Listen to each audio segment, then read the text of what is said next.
Welcome to Queen City Cyber Consulting's channel. Welcome back to Queen City Cyber Consulting.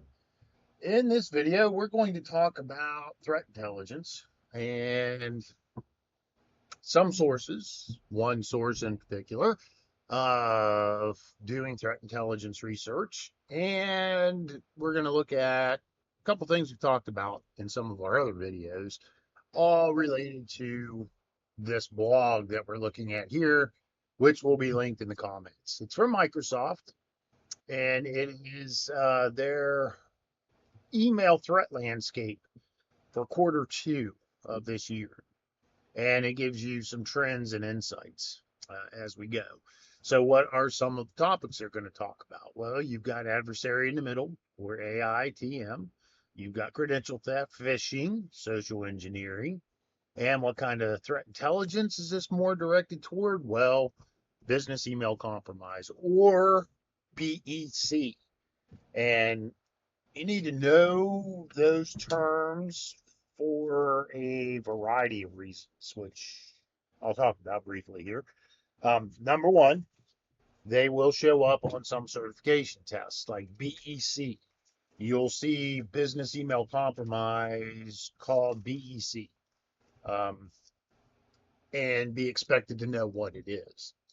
And if you're not familiar, and like I said in a previous video, you need to understand the acronyms that come with the field. And BEC is an example of that. And so you need to understand what it is, how to respond to it, and how to investigate it, how to remediate it as well. Because not only will you see that on certifications, but if you're going into incident response, digital forensics, a SOC analyst, you will oftentimes be asked directly how to investigate a BEC or business email compromise. I've been asked that in numerous interviews over time, and as they became more and more popular, they became more and more popular in the interview process as well. So be aware of that. Adversary in the middle is another one that you need to know. I don't know if somebody's come up with a pronunciation for that acronym, ATEM. I don't know.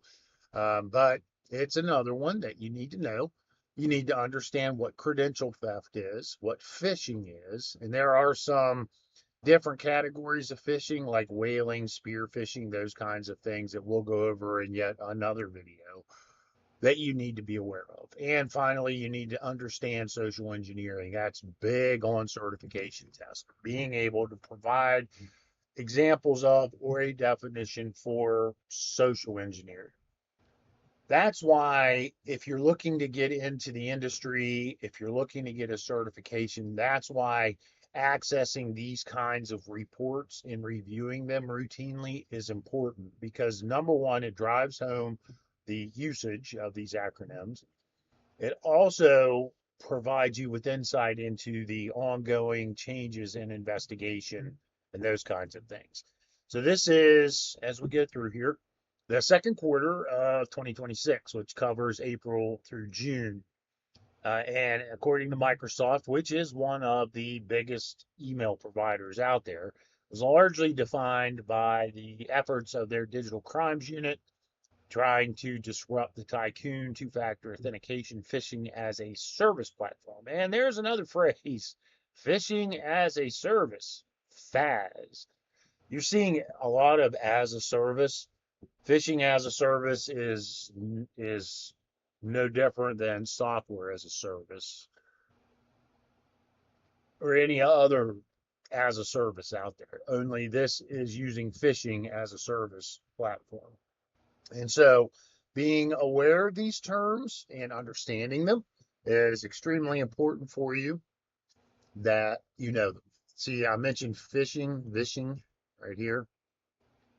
This is voice phishing, vishing. You need to know what that term is so that you can provide a good definition of it on certification tests, but also so that you can investigate them when they happen, or if you're going to conduct training, you can help them. Now, with the rise of AI, vishing has become much more popular, because they can use AI to create very realistic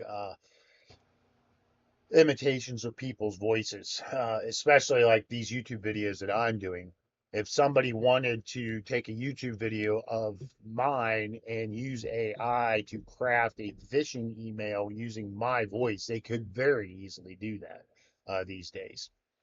So throughout the quarter, Microsoft reports 7.6 billion email-based phishing threats throughout the quarter, which showed a decline from 2.7 from 2.7 in April to 2.4 billion in June.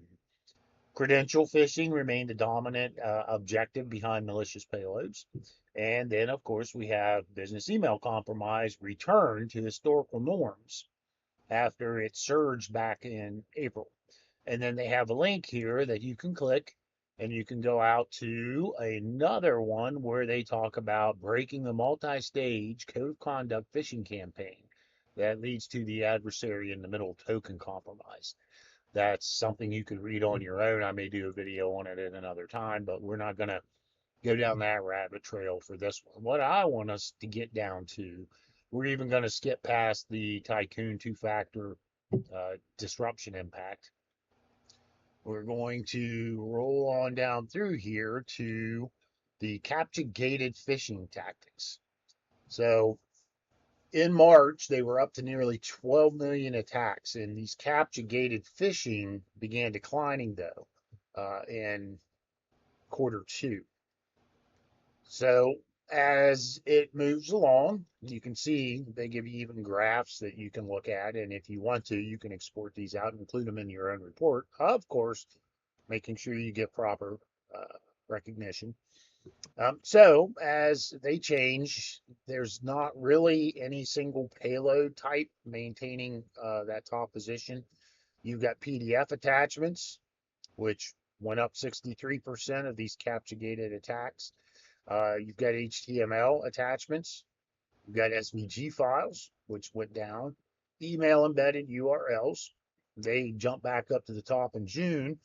So for the first time since December, which is interesting. And of course, you've got your attachments, which would be your docx files, and they fell largely because a lot of your email filters are focused on this kind of attack and pick up on it pretty easily these days. And attackers know that. So they've moved from that into other ones like PDF attachments, which still I would think most of your email filtering would pick up PDF attachments. But unfortunately, and again, they give you another nice graph. You get a review of some malicious payloads right down through here that you can look over for yourself. Spend a little time with. Look at what's high. HTML attachments, followed by PDF, followed by your docs, and then it moves on down the line. Now, here's the biggie. Business email compromises. April produced the most anomalous BEC data point in more than a year. That's actually pretty impressive. It was short-lived because it fell then in March or May. Sorry, April goes to May. April showers bring May flowers, so April fishing brings May returns. I don't know. Made that up as I went along. So you can see that they say, Microsoft says that the April surge was driven by a small number of high volume campaigns rather than just a fundamental escalation in BEC activity. And you have to remember, when it comes to the attack vector of phishing under whatever category it may fall, it does come in campaigns. It's not like an ongoing infection. It's more like a war front, and you'll launch a campaign in order to take some ground, and then you'll fall back for a little bit, and then you'll launch another campaign, then you'll fall back. A lot of it depends on whether it was successful or not. But what we're seeing as far as what makes up these BECs is the generic outreach messages that come through, such as "Are you at your desk?" Here we have 87 to 92%. And then you have explicit requests for specific financial transactions or documents fell down to about 3 to 8%. Now that used to be a lot higher. Um, and what the attackers are doing is part of social engineering. They realize that the immediate request for a funds transfer have caught the attention of the defenders, and now your end users are trained to spot that. So they've switched away from it and moved more toward creating a conversation that will then eventually lead there. That way, you create a sense of trust and dependency upon each other between the attacker and the end user. Um, that makes it easier for you to make a presentation of wanting you to create a fraudulent bank transfer or something along those lines. So you, keep that in mind. Training your employees does have an effect on these kinds of patterns and does change them. And again, you see invoice payment request fell 67.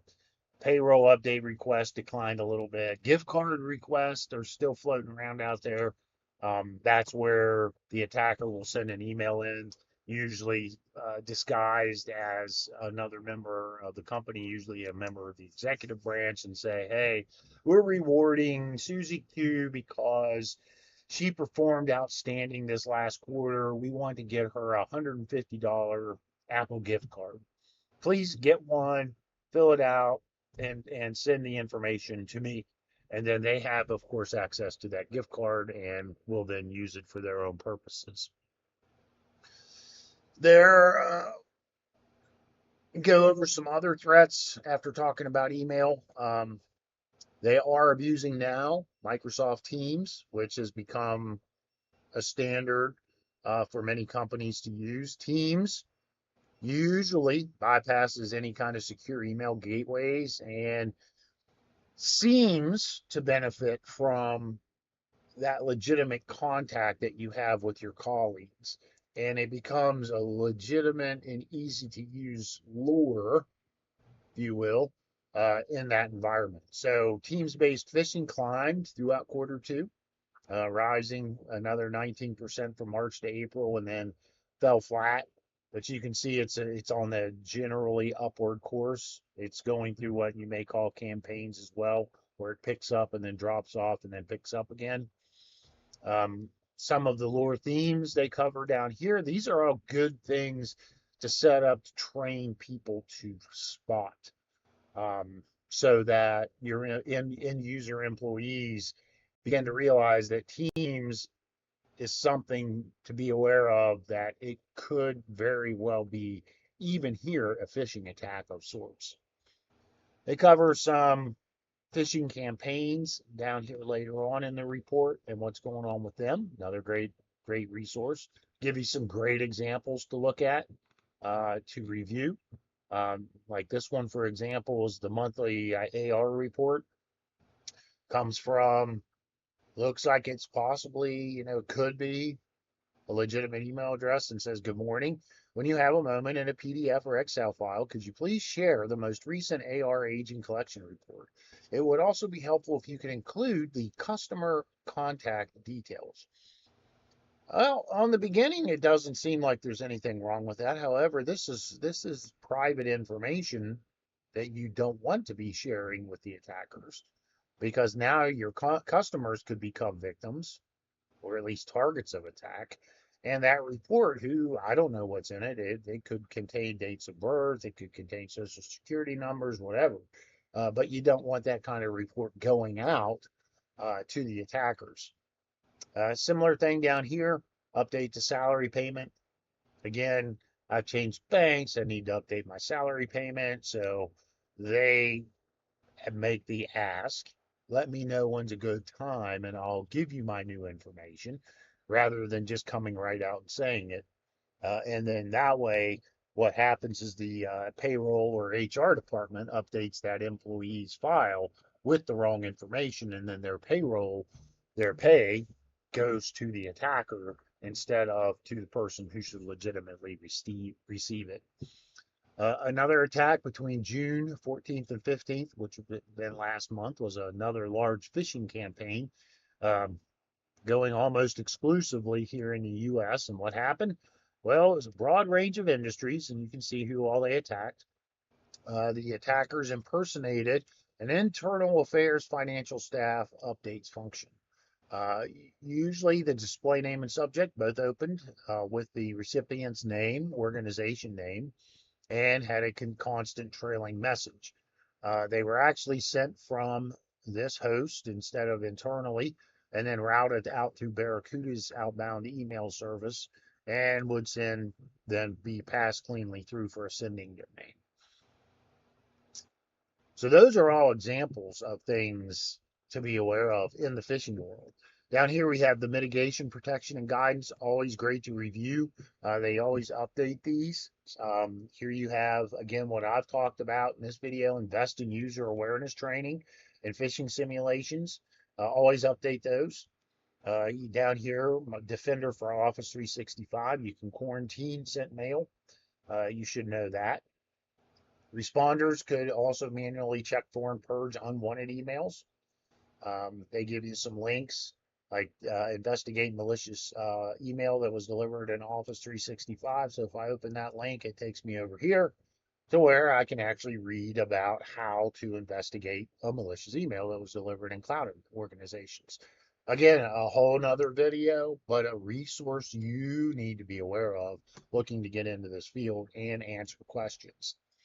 Defender, of course, is active out there and will uh, work on endpoints and in Office 365. And these are some of the things that it will alert to down here. Always important to be aware of. Microsoft Security Copilot, which is embedded in Microsoft Defender. Um, you can use AI agents following the Microsoft Security Copilot agents link, which is right here. Again, Microsoft does a great job of documenting this information. Now it's a lot, but in cybersecurity, you've got to at least be able to get to the resources you need. And that's extremely important because as I've said in some interviews, I don't know it all. I'm not a walking encyclopedia of cybersecurity. I mean, for crying out loud, what human being in the world can know it all? But I know how to get to the resources that I need to either answer the question or carry on my investigation. That's extremely important for you. The one thing I like about Microsoft's reports is they include indicators of compromise. Remember that video I did? IOCs versus IOAs, indicators of attack. Right here, indicators of compromise. These are static, but they are being reused by the attackers. So they give you the indicator over here, which would be a domain name in this instance, and it tells you the type, and then you have an email address down here, when it was seen, when it was last seen. So it gives you some time frame in there to work off of. But for example, this domain, you'd want to go block it at your firewall. If it's already been identified as malicious, why play games with it? So let's do a little test here while we're sitting. We'll go out to VirusTotal, which is a site you should be very familiar with. We'll go to the URL feature. Now, to search this properly, you have to get rid of these brackets. And what the brackets do, so you're aware, is they make a report like this safe. If those brackets weren't there, that would be a live link. And to prevent someone from either accidentally or purposely clicking on a malicious live link, you want to insert those kinds of brackets into your reports and threat intelligence briefs, things like that, so that you're not sending out live links. And that's important. So what do we find when we look up this domain right here? Well, we only get three replies. We get Fortinet, Alpha Mountain AI, and Grid and Soft reporting it as either spam or suspicious activity. The rest reported as clean. However, we do have the Microsoft report that tells us it's not clean. It is dirty. There's no comments on this yet. Oh, I always check comments in VirusTotal because sometimes it does get updated by people who are working the security side of the house. Like, for example, this really should be updated now to include this Microsoft report since they've identified it as malicious. because Microsoft is an authority in this field.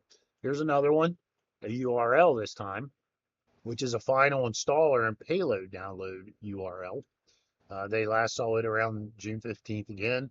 Many of these come from June because June is when the report ended. You've got more domains, you've got more email addresses that you could block all the way down through here. And then you get some great file hashes to update your EDRs, your antivirus, your anti-malware programs with, so that if these files would happen to show up, and I have seen old files get reused and be blocked by EDR based on the hash during email. So it's very important working in the field of cybersecurity that you bookmark these kinds of sites so that you get the reports and that you review the reports and that you take the indicators of compromise out of here and use them in the real world. There will be a quiz attached to the end of this video. Please take it and check your knowledge. I'll ask you some basic questions about some of the things that we talked about in here to hopefully cement that knowledge and make sure you're ready for whatever test you're going to be taking, for whatever interview may be coming up. But whatever you're doing, go forth and conquer. Queen City Cyber Consulting signing off. Thank you for watching. Please like, share, and subscribe.